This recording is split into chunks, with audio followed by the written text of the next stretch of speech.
Mr. Pranay Barma,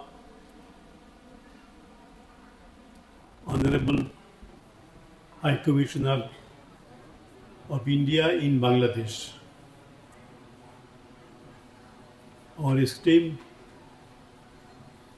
distinguished speakers,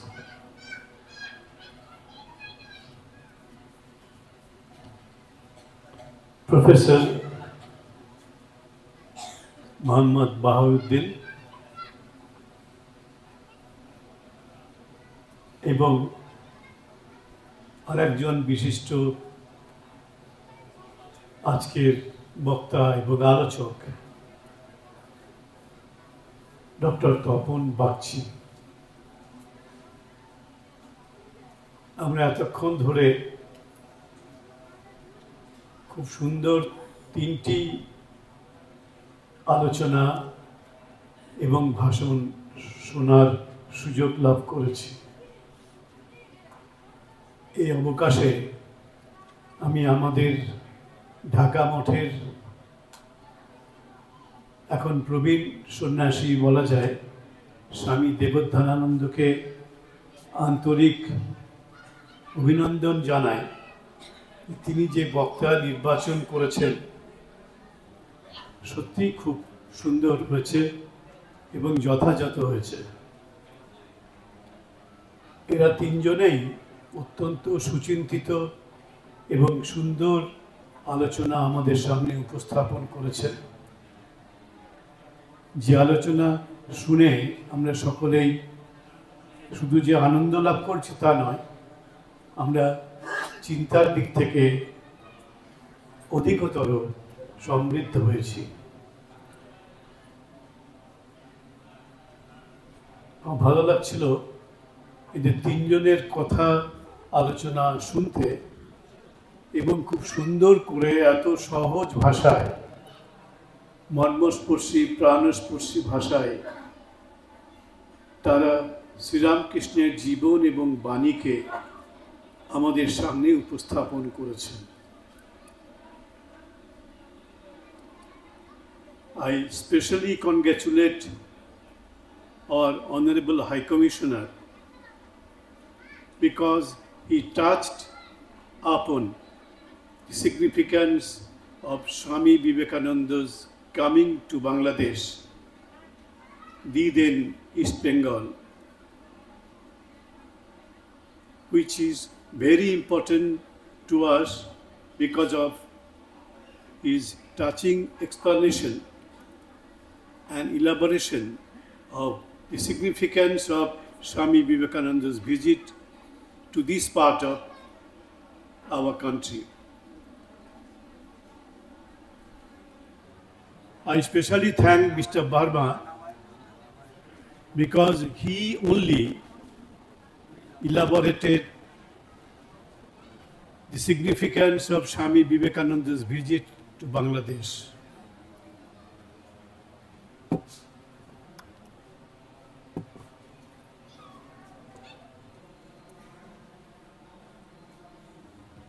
He very succinctly and distinctly elaborated the significance of Swami Vivekananda's visit to Bangladesh and the significance of Swami Vivekananda's message to humanity at large. This is very important. So I especially thank Mr. Barma for his interesting and illuminating talk and discussion at our assembly today. আমাদের অন্য দুজন যে আলোচক এবং বক্তারা এখানে উপস্থিত হয়েছে তাদের মধ্যে ডক্টর বাহাউদ্দিন, তিনি খুব সুন্দরভাবে স্পষ্ট ভাষায় প্রতিটি কথা আমরা বুঝতে পেরেছি শ্রীরামকৃষ্ণের যে বার্তা, পৃথিবীর কাছে যে সুসমাচার, তাকে তিনি আমাদের সামনে তুলে ধরলেন। শুধু একটি কথা তাকে আমি সবিনয়ে জানাতে চাই, শ্রীরামকৃষ্ণের দীক্ষার পরে তার নামকরণ রামকৃষ্ণ হয়নি। এটা অনেকে মনে করে থাকেন শ্রীরামকৃষ্ণ বুঝি দীক্ষার পরে তোতাপুরীর কাছে যখন তার দীক্ষা হয়েছিল, সন্ন্যাস দীক্ষা, তখনই তিনি তার গুরুর কাছ থেকে এই রামকৃষ্ণ নামটি পেয়েছিলেন। তা নয়, তোতাপুরী তাকে কোনো নাম দিয়েছিলেন বলে আমাদের কাছে কোনো তথ্য নেই। আমরা শ্রীরামকৃষ্ণের যে বংশ তালিকা যদি দেখি, তাহলে দেখব শ্রীরামকৃষ্ণের বংশ তালিকাতে আমরা দেখতে পাবো যে তাদের বংশের একটা রীতি ছিল রাম দিয়ে তাদের সন্তানদের নামকরণ। শুধু ছেলেদের ক্ষেত্রেই নয়, মেয়েদের ক্ষেত্রেও রাম দিয়ে তারা এই নামকরণ করতেন। যেমন শ্রীরামকৃষ্ণের বাবার নাম হচ্ছে ক্ষুদিরাম, রাম আছে। শ্রীরামকৃষ্ণের ওপরের যে দাদা ভাই, তার নাম রামেশ্বর, সেখানে রাম আছে। আবার যে বড় দাদা রামকুমার, সেখানেও রাম আছে। ওদের সব জায়গাতেই রাম থাকছে ওদের বাড়ির, এটা রীতি, এটা ধারা ছিল। এমনকি ওই বাড়ির একটি মেয়ের নাম রামশীলা। ওদের ছেলে হোক বা মেয়ে হোক, পরিবারের প্রত্যেকেরই নামকরণ হয়েছে রাম দিয়ে। পরে নাম কিংবা আগে নাম, এই ধারাটা ওদের পরিবারে মেনে নেওয়া ছিল বা মেনে নিত। সুতরাং রামকৃষ্ণ নামটি আমি ডক্টর বাহাউদ্দিনের কাছে সবিনয়ে জানাচ্ছি, এই নামটি কেউ তাকে দেননি। এই নাম তার বাবা ক্ষুদিরাম চট্টোপাধ্যায় তাকে দিয়েছে। এবং কেন এই নাম রাম দিয়ে ওদের বাড়ির ছেলে মেয়েদের নাম দেওয়া হতো, সেই কারণটি আমি স্পষ্ট করার চেষ্টা করলাম। যাই হোক, ডক্টর বাহাউদ্দিনের যে আলোচনা আমার কাছে খুব মনোজ্ঞ বলে মনে হচ্ছে। খুব সহজভাবে এবং খুব জোরালোভাবে তিনি তার বক্তব্যকে উপস্থাপন করেছেন। সেজন্য তাকে আমাদের ধন্যবাদ আপনাদের সকলের পক্ষ থেকে। আর ডক্টর তপন বাগচি, তার বক্তৃতা আমি এই প্রথম শুনলাম। অবশ্য ডক্টর বাহাউদ্দিনের বক্তৃতাও আমি প্রথম শুনলাম। ডক্টর তপন বাগচির বক্তৃতা এত সুন্দর এবং স্বচ্ছ সাবলীল, এবং আমি বলবো শুধু স্বচ্ছ সাবলীল এবং সুন্দর নয়, তার বক্তব্যের মধ্যে একটি বলিষ্ঠতা আছে। খুব সহজভাবে, সাবলীলভাবে তার বক্তব্যকে তিনি উপস্থাপন করেছেন, এবং এই উপস্থাপন করতে গিয়ে তিনি অনেক জিনিসের অবতারণা করেছেন। যেমন শ্রীরামকৃষ্ণের সম্পর্কে বিখ্যাত কথা সাহিত্যিক, বাংলা কথা সাহিত্যিক অচিন্ত্য কুমার সেনগুপ্তের কিছু বর্ণনা, কবি শ্রীরামকৃষ্ণ নামে তার যে গ্রন্থ আছে, অ্যাকচুয়ালি এটা ছিল তার একটি ভাষণ, কলকাতা বিশ্ববিদ্যালয়ের একটি বিখ্যাত ভাষণ তিনি দিয়েছিলেন। সেটি পরে একটি গ্রন্থ আকারে প্রকাশিত হয়। সেটির প্রসঙ্গ তিনি এনেছেন, এবং শ্রীরামকৃষ্ণের ভাষার মধ্যে সাধারণ ছোট ছোট কথার মধ্যে কীরকম পবিত্র শক্তি লুকিয়েছিল বা ধরা পড়েছিল, সেটিও খুব তিনি সুন্দরভাবে আমাদের কাছে উপস্থাপন করেছেন। তো যাই হোক, এসব নিয়ে বিস্তৃত আলোচনা করার সুযোগ আজকে এখানে নেই, ভবিষ্যতে কখনো সুযোগ পেলে বলা যাবে।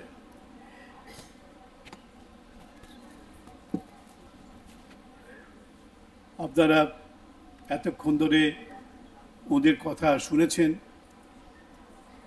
এখন আমাকে সহ্য করছেন, কি আর করবেন, এসেছেন যখন তখন কোনো উপায় তো নেই, শুনতে তো হবে।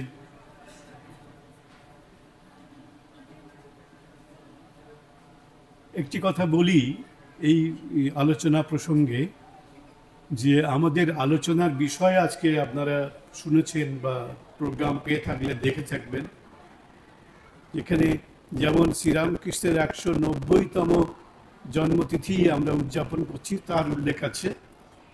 তার সঙ্গে সঙ্গে একটি জিনিস যোগ করা হয়েছে, যে স্বামী বিবেকানন্দের এই বাংলাদেশে আগমনের 125 বছর পূর্তি এই মার্চ মাসেই হচ্ছে।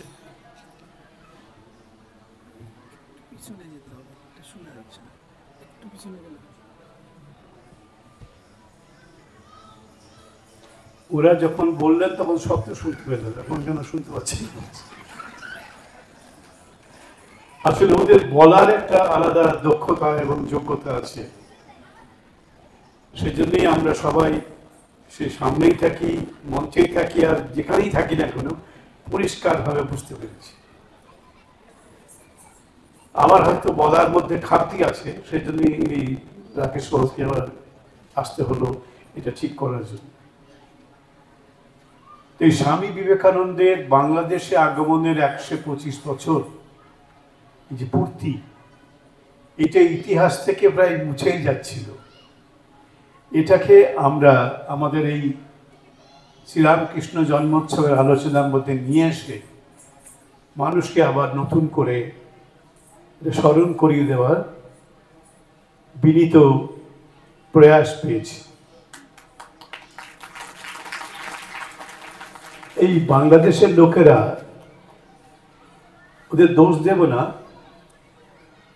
এরা ভুলে গেছিলেন যে স্বামী বিবেকানন্দের মতো একজন যুগস্রষ্টা ব্যক্তি সারা বিশ্বকে যিনি অনুপ্রাণিত করেছেন, তিনি বাংলাদেশে এসেছেন এবং দীর্ঘদিন ঢাকার একটি বাড়িতে,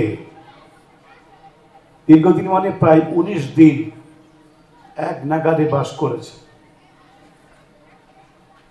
স্বামী বিবেকানন্দ বেলুড় মঠে একটানা কতদিন বাস করেছেন আমার কাছে ঠিক এই মুহূর্তে হিসাবটা নেই, কিন্তু 19 দিনের বেশি হবে না বোধহয়, একটানা বাস করেছেন বেলুড় মঠে। এই ঢাকার কিন্তু সেই সৌভাগ্য হয়েছে, ঢাকাতে তিনি একটানা 19 দিন বাস করেছেন। অগণিত মানুষ তার কাছে এসেছেন, আলোকিত হয়েছেন, অনুপ্রাণিত হয়েছেন। আমার জীবনের একটি পরম সৌভাগ্য বলতে পারি, যারা সে সময় 125 বছর আগে স্বামী বিবেকানন্দকে ঢাকায় দর্শন করার সৌভাগ্য লাভ করেছিলেন, তাদের মধ্যে একজনকে আমার দেখার সুযোগ হয়েছে। মনে হয় এখানে কেউ নেই, এখানে যে এই জামায়াত, এর মধ্যে এমন কোনো ব্যক্তি এখানে নেই যিনি স্বামী বিবেকানন্দ যখন ঢাকায় এসেছিলেন তখন স্বামী বিবেকানন্দকে দর্শন করার সৌভাগ্য লাভ করেছে। কিন্তু আমার সেই সৌভাগ্যটি হয়েছে, যিনি স্বামী বিবেকানন্দকে এই ঢাকাতেই ওই মোহিনী মোহন দাসের বাড়িতে দর্শন করার সৌভাগ্য লাভ করেছে। এবং তিনি এমন একজন ব্যক্তি, ভারতবর্ষের, এই ভারতবর্ষ কথাটা বললে বলে আপনারা চিবির চিবির করবেন না, কারণ একটা বিদ্বেষ ভাবতে এখন এখানে কাজ করছে, তো ভারতবর্ষের নামটা উচ্চারণ করতে গেলেই চিবির চিবির, আমি বলি চিচিরানি, এরকম এসে যায় অনেকে, তো সেটা দয়া করে করবেন না। তখন একটাই ভারতবর্ষ, অখণ্ড ভারতবর্ষ। সে অখণ্ড ভারতবর্ষে স্বামী বিবেকানন্দ এসেছেন এবং সেই তখনকার ভারতবর্ষের একটা অঙ্গ আজকের এই বাংলাদেশ, তাকে তিনি খুব গভীরভাবে দর্শন করেছেন, অনুধাবন করার চেষ্টা করেছেন। যখন লঞ্চে করে আসছেন তখন দেখছেন যে জেলেরা নদীতে ইলিশ মাছ ধরছে, বাঙালির ছেলে তো, আর ইলিশ মাছ এই দেখেই তিনি তার সেবকদের বললেন এই কিনে নিয়ে আইতে কিছু, কিনে নিয়ে এসে এই অনেকটা ইলিশ মাছ কেনালেন, নিজেই পয়সা দিলেন, কেনালেন এবং ওই নৌকার মাঝিদেরকে খাওয়ালেন, পেট ভরে খাওয়ালেন স্বামী বিবেকানন্দ। এই ভালোবাসতেন সবার। শ্রীরামকৃষ্ণের কথা আমরা আজকে এই আলোচনার বিষয়ের মধ্যে রেখেছি, তো তারই তো শিষ্য, সবার মাঝে নিজেকে বিলিয়ে দিতে তারা আনন্দ পেতেন। এইটা একটা বিশেষ আলোচনার বিষয়বস্তু হতে পারে নিশ্চয়ই। সবার শ্রীরামকৃষ্ণ, সবার স্বামীজি বলে একটা বই আছে, ছোট্ট বই, অনেকে হয়তো আপনারা জানতে পারেন। আবার এরা যে আলোচনার বিষয়বস্তু রেখেছেন সবার শ্রীরামকৃষ্ণ, এটা খুব গুরুত্বপূর্ণ। যে সবার শ্রীরামকৃষ্ণ মানে সব রকম মানুষের সঙ্গে তার হৃদ্যতার সম্পর্ক তৈরি হয়েছিল এবং সকলের কাছে তিনি অত্যন্ত আদরণীয় হয়েছিলেন। এই যে সবার বলতে আমি বলতে চাইছি, যেমন এর মধ্যে মহামনীষীরা রয়েছেন, আবার অতি সাধারণ মানুষও রয়েছে, এবং তখনকার সমাজে যারা অত্যন্ত অবহেলিত উপেক্ষিত ছিলেন তারাও রয়েছে।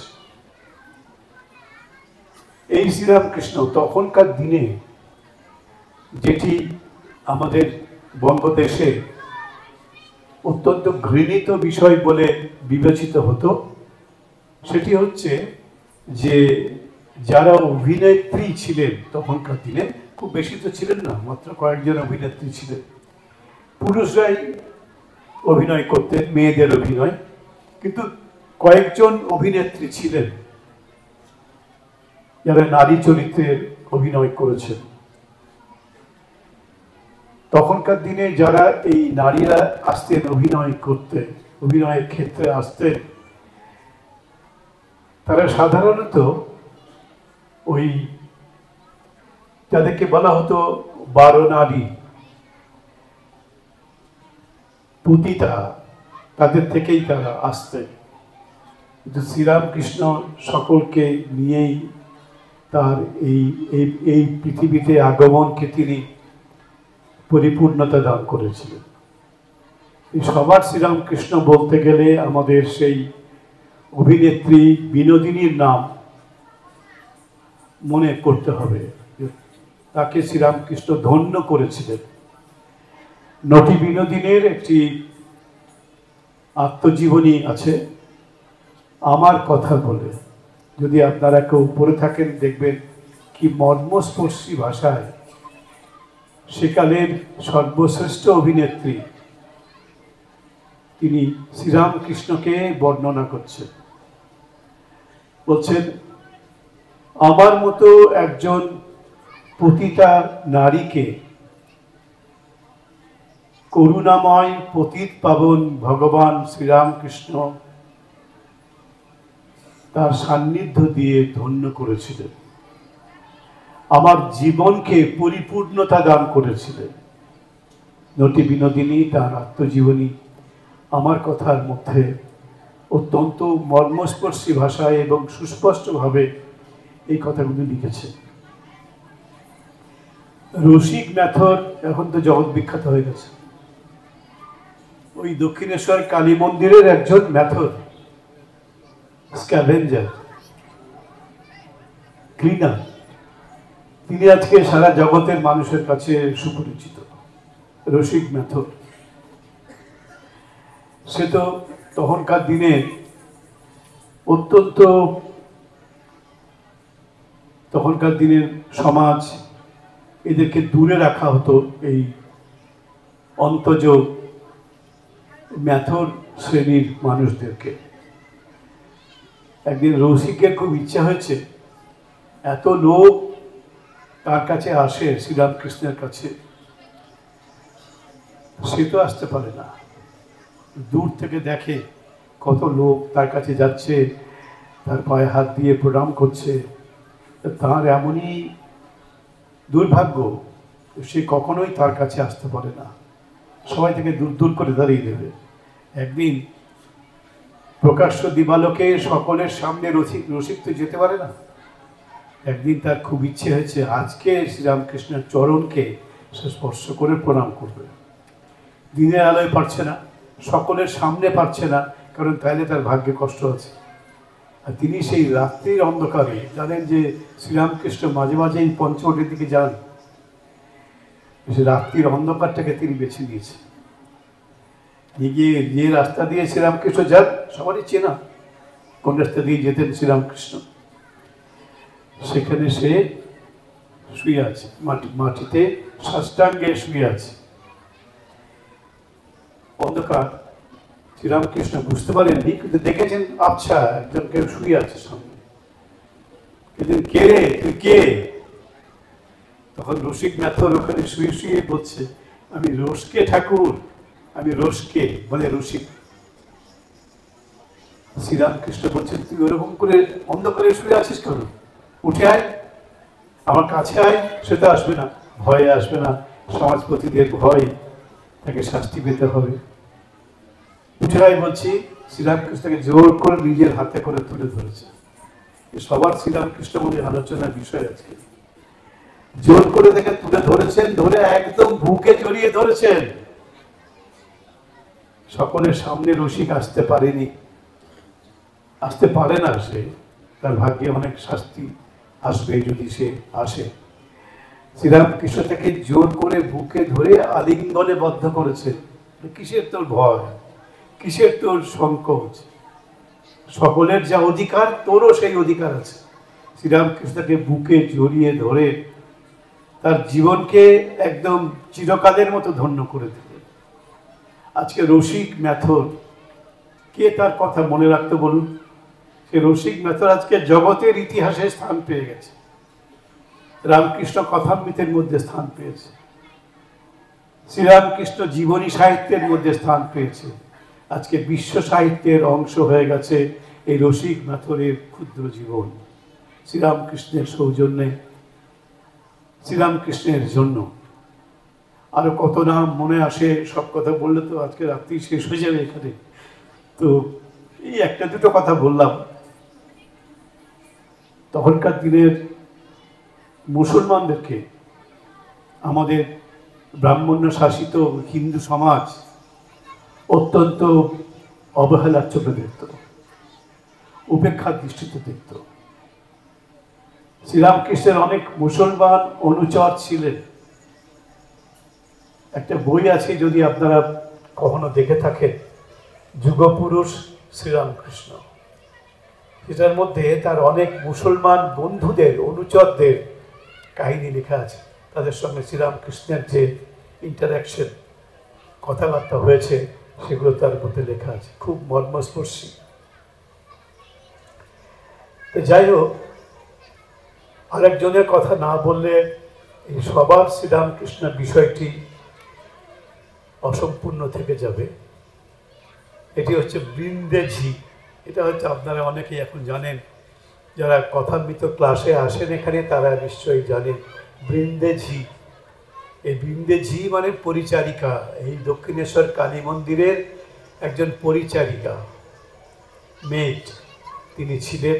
একেবারে জানেন না, অত্যন্ত নিম্ন বর্ণের তার জন্ম হয়েছে।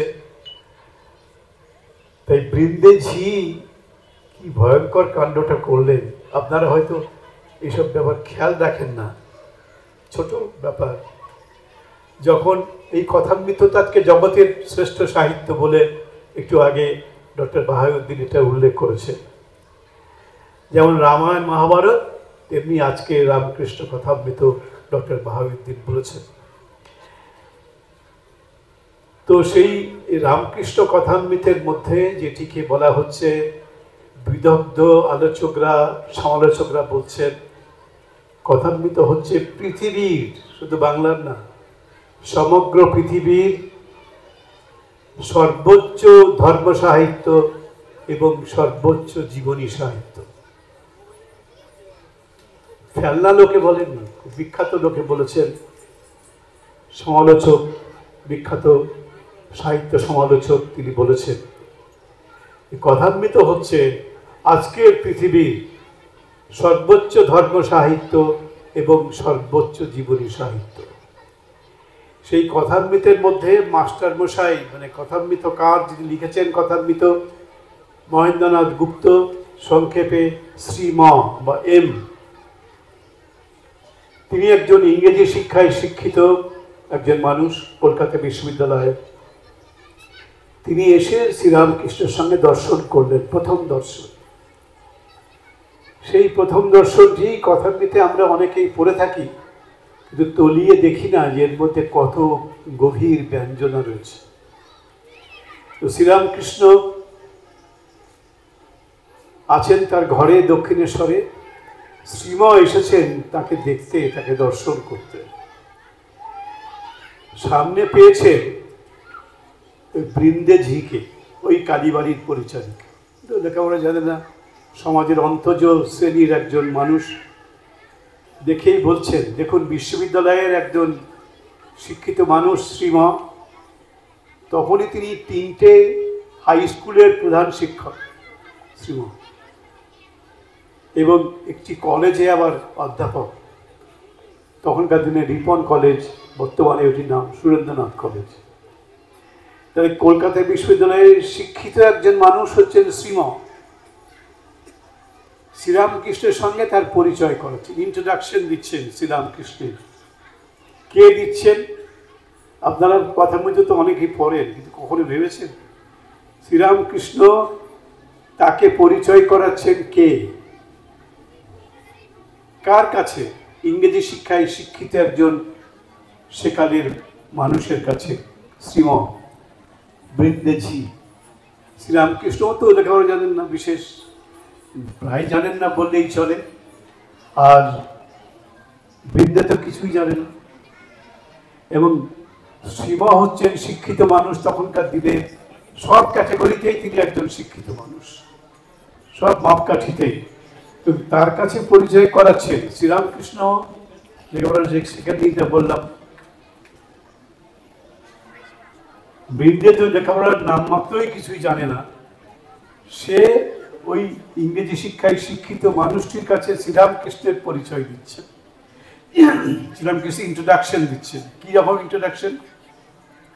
মাস্টারমশাই এসেছেন, দেখছেন যে শ্রীরামকৃষ্ণের ঘরটায় দরজাটা বন্ধ আছে, মানে ভেজানো আছে। তো মাস্টারমশাই এসে, তখনকার দিনের শিক্ষিত মানুষ, ওয়েস্টার্ন এটিকেট আছে, ব্রিটিশ এটিকেট, দুম করে ঢুকে যাবে না ঘরের মধ্যে, নক করতে হবে, জিজ্ঞেস করতে হবে, এইসব করতে হবে। বলছেন হ্যাঁ গা, ওই বৃন্দেকে জিজ্ঞেস করছেন আমাদের মাস্টারমশাই, মানে শ্রীম, হ্যাঁ গা সাধুটি কি এখন এই ঘরের ভিতরে আছেন? বৃন্দে বলে হ্যাঁ আছে। এখন কি যাওয়া যাবে? দরজাটা তো বন্ধ আছে। যাও না, তুই যাও। সাবলীল ভাবে বলে দিচ্ছি, যাও না, যাও, কোনো এটিকেটের ধার ধরে না, যাও। এটাই তো আমাদের এই দেশের এটিকেট, অত মেরামত করতে পারি না আমরা। যাও না বাবা, যাও, ঘরে আছেন তিনি। আচ্ছা একটা কথা জিজ্ঞেস করি, অনেক বড় বড় মানুষ তো ওর কাছে আসেন শুনছি, সংবাদপত্রেও দেখেছি, তো উনি কি অনেক বইটই পড়েন? সাধারণ কৌতূহল থেকে জিজ্ঞেস করছেন উনি কি অনেক বইটই পড়েন? কারণ বইটই না পড়লে তো এত মান্যি গণ্যি কি করে হবেন তিনি, সবাই তার কাছে আসছেন। তো আর বাবা বইটই, কি ভয়ঙ্কর কথাটা বললেন। বৃন্দে শ্রীরামকৃষ্ণের ইন্ট্রোডাকশন দিচ্ছেন তিনি, আধুনিক শিক্ষায় শিক্ষিত শ্রীমর কাছে বৃন্দে দিচ্ছেন, আর বাবা বইটই সব ওর মুখে।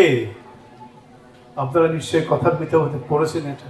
আর বাবা বইটই সব ওর মুখে, ওর মুখ থেকেই তো সব মা সরস্বতী বাগবাদিনীর কিরণ রেখা সব বেরিয়ে আসে। আর বাবা বইটই সব ওর মুখে। একবার শুধু ভেবে দেখবেন, শ্রীরামকৃষ্ণকে পরিচয় করাচ্ছেন কে? বিবেকানন্দ নন, মাস্টারমশাই নন, কোনো শিক্ষিত মানুষ নন, কোনো সম্ভ্রান্ত মানুষ নন, সবার শ্রীরামকৃষ্ণ। আজকের আলোচনার বিষয় তো সবার শ্রীরামকৃষ্ণ, একদম সাধারণ অন্তজ শ্রেণীর একজন মানুষ, নিরক্ষর। বৃন্দেজি বলছেন, আর বাবা বইটই সব ওর মুখে, সব গড় গড় করে বলে যাচ্ছেন, সব শাস্ত্র তার মুখ থেকে বেরিয়ে আসছে। আর কথা বাড়াবো না, এই এমন একটা ভয়ঙ্কর মানুষ এই মানুষটা, শ্রীরামকৃষ্ণ। কথা বলতে গেলে আমাদের আর কথা শেষ হয় না। তো সেই সবার শ্রীরামকৃষ্ণ আজকে আলোচনার বিষয় ছিল একটা। আর স্বামী বিবেকানন্দের বাংলাদেশে আগমনের 125 বছর, এটা আলোচনার বিষয় ছিল। আমি বললাম আমার সৌভাগ্য হয়েছে একজন মানুষকে দেখতে, তার সঙ্গে কথা বলতে, তিনি ওই সময়ে স্বামী বিবেকানন্দকে ঢাকায় ওই মোহিনীমোহন দাসের যে বাড়ি, সেই বাড়িতে তাকে দর্শন করেছে। এটা একটা বিরাট ব্যাপার। আমি জানি না এই যে বিবেকানন্দের এই যে এখানে আসা এবং তার 125 বছর হচ্ছে, এখন পূর্তি হচ্ছে, এটা বাংলাদেশের ইতিহাসে কিভাবে এখন সমাদৃত হবে আমি জানি না, বা কিভাবে এখনকার বাংলাদেশের মানুষ এটাকে দেখবেন আমি সেটাও জানি না, কিন্তু নিশ্চয়ই এর মধ্যে কোনো একটা বিশেষ গুরুত্ব থাকবেই। এবং ওই যাকে আমি দেখেছিলাম মোহিনী মোহন দাসের বাড়িতে, যেখানে স্বামীজি উঠেছিলেন, তিনি বলেছেন, আরে অসংখ্য মানুষ, অগণিত মানুষ স্বামী বিবেকানন্দের দর্শন করার জন্য ওই বাড়িতে তখন গেছে। আমার বয়স তখন 17 কি 18 বছর বয়স। যিনি আমাকে বলেছিলেন তিনি পরবর্তীকালে ভারতীয় উপমহাদেশের একজন বিখ্যাত স্বাধীনতা সংগ্রামী হয়ে আত্মপ্রকাশ করবেন। বেঙ্গল ভলেন্টিয়ার্স নামে একজন বিখ্যাত জাতীয়তাবাদী প্রতিষ্ঠান তখনকার দিনের খুব নাম করা। এই বেঙ্গল ভলেন্টিয়ার্সে তিনি পরবর্তীকালে তার প্রতিষ্ঠাতা হবেন হেমচন্দ্র ঘোষ। যদি বিনয় বাদল দীনেশের আপনারা নাম জেনে থাকেন, এই বাংলার লোকের পক্ষে এখন তো জানা খুব সহজ নয়। বিনয় বাদল দীনেশ বিখ্যাত স্বাধীনতা সংগ্রামী, জীবন দিয়েছিলেন ভারতবর্ষ স্বাধীনতার জন্য। তখন তো একটাই ভারত। তো সেই বিনয় বাদল দীনেশদের তিনি ভাবগুরু ছিলেন এই হেমচন্দ্র ঘোষ। তিনি আমাকে বলেছিলেন, আমি স্বামী বিবেকানন্দকে ওই বাড়িতে দর্শন করেছিলাম, এই ফরাসগঞ্জে জমিদার মোহিনী মোহন দাসের বাড়িতে। অসংখ্য মানুষ তাকে দেখতে গেছেন, সকলের সঙ্গে আমিও গেছি। সবাই ছুটছে, মানুষ সবাই ছুটছে ছুটছে ছুটছে বিবেকানন্দ এক ঝলক দেখবে বলে। আজকে সেগুলো স্মৃতির আলোকে, আমাদের স্মৃতির আলোকে তিনি রয়েছেন এবং অনেকটা এসেছেন এই স্বামী বিবেকানন্দের বাংলাদেশে আগমনের তথ্য এবং সংবাদ ওই হেমচন্দ্র ঘোষের সূত্রে। আমি তার পুরো বক্তব্য 5 দিন ধরে তার বক্তব্য শুনেছি এবং রেকর্ড করেছিলাম। সেটা পরে গ্রন্থাকারে বেরিয়ে গেছে, বই আকারে বেরিয়ে গেছে। খুবই জনপ্রিয়তা লাভ করেছে ওই বইটি। অনেক সংস্করণ হয়েছে ওই বইটি, বলে 20-25টা সংস্করণ হয়ে গেছে।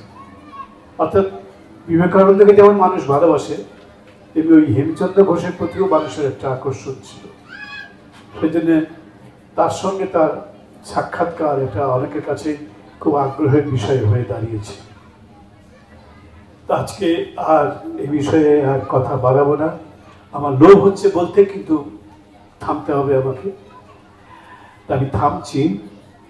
থামার আগে আমাদের এই ঢাকা রামকৃষ্ণ মিশন এবং মঠের পক্ষ থেকে আজকের এই মঞ্চে যারা উপস্থিত রয়েছে এবং অসাধারণ আলোচনার মাধ্যমে আমাদেরকে সমৃদ্ধ করেছে, তাদেরকে আমি আমাদের আন্তরিক ধন্যবাদ এবং কৃতজ্ঞতা জানাই। তারা এসেছেন বলেই আজকের এই সভা এত প্রাণবন্ত হয়েছে,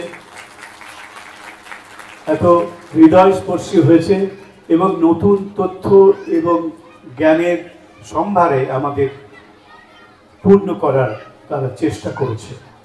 সেজন্য তাদের প্রত্যেককেই আবার আমাদের সকলের পক্ষ থেকে, আপনাদের পক্ষ থেকেও আমাদের আন্তরিক ধন্যবাদ এবং কৃতজ্ঞতা জানাচ্ছি। আজকে আমাদের এই সভা এক্ষুনি শেষ হবে। আপনারা যারা এসেছেন, এতক্ষণ ধরে বসে আছেন, হয়তো সেই দুপুরবেলা থেকেই বসে আছেন। এখানে পদাবলী কীর্তন হয়েছে, তারপরে আরও অনেক অনুষ্ঠান হয়েছে। আপনারা হয়তো অনেকেই তখন থেকেই রয়েছেন, এবার বাড়ি ফেরার জন্য উন্মুখ হয়েছেন। যাবার আগে আমাদের সকলের জন্য প্রসাদের ব্যবস্থা আছে, আপনারা অনুগ্রহ করে